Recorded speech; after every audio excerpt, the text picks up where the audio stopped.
12월 2일 월요일 보문 연습용 뉴스입니다. 국방부가 김계환 해병대 사령관의 후임으로 주일석 해병대 1사단장을 임명하는 등 후반기 장성 인사를 단행했습니다.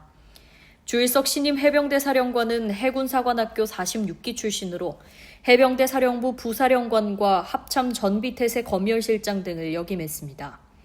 국방부는 또 해군 참모차장의 최성혁 해군 작전사령관, 공군 참모차장의 박기환 공군본부 기획관리 참모부장을 보직할 예정이라고 밝혔습니다. 12월 3일 화요일 보문 연습용 뉴스입니다. 우리나라와 말레이시아가 내년 수교 65주년을 앞두고 전략적 동반자 관계를 맺고 경제안보 협력 등을 강화하기로 했습니다. 윤석열 대통령은 오늘 용산 대통령실에서 안와르 이브라힘 말레이시아 총리와 정상회담을 갖고 전략적 동반자 관계 수립에 관한 공동 성명을 발표했습니다. 양국은 방산과 국방을 비롯한 안보 분야 협력을 확대하는 한편 공급망과 무역, 투자 등 경제협력 확대와 관련해 2025년까지 타결을 목표로 FTA 협상을 가속화하기로 했습니다. 12월 4일 수요일 보문 연습용 뉴스입니다. 추운 겨울을 맞아 연말에 온정을 모으자는 기부운동인 사랑의 온도탑이 다음 달 1일 서울 광화문 광장에 세워집니다. 사랑의 열매 사회복지공동모금회는 오늘 기자간담회를 열고 희망 2025 나눔 캠페인을 다음 달 1일부터 2025년 1월 31일까지 62일간 진행한다고 밝혔습니다. 모금회는 또 20, 30대 청년들이 기부 문화에 관심을 가질 수 있도록 유도하기 위해 키오스크 기부를 확대하고 나눔 영상 공모전 등도 시행할 예정입니다. 12월 5일 목요일 보문 연습용 뉴스입니다. 24시간 찜질방과 숙박업소에서 청소년이 신분증을 위조 도용해 나이를 속였다는 사실을 모르고 들인 경우 해당 사실이 확인되면 영업자의 행정처분이 면제됩니다. 보건복지부는 이런 내용의 공중위생관리법 시행규칙 일부 개정령안을 내년 1월 6일까지 입법 예고한다고 오늘 밝혔습니다.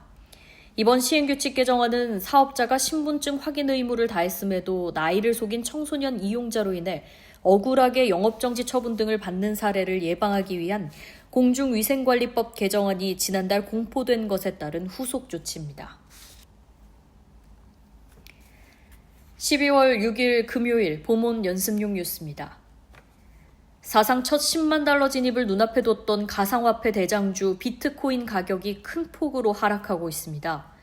미 가상화폐 거래소 코인베이스에 따르면 미 동부시간 오후 4시 42분 기준으로 비트코인 한 개는 3.16% 내린 93,845달러, 우리 돈 1억 3,142만 원에 거래됐습니다.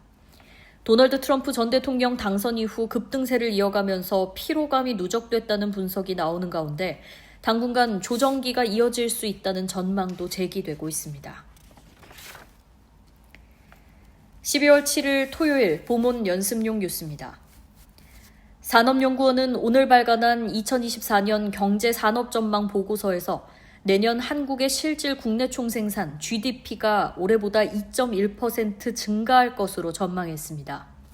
이는 한국은행이 지난 8월 내놓은 전망치 2.1%와 같은 수준으로 국제통화기금 IMF가 최근 하향 조정한 전망치 2%보다는 다소 높습니다.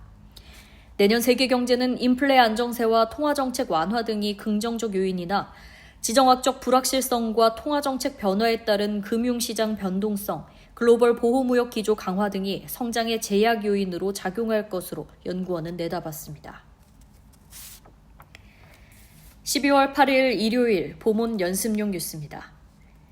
현대차 울산 공장에서 발생한 연구원 3명의 질식 사고와 관련해 고용노동부가 이번 주부터 산업안전 특별감독을 시행합니다.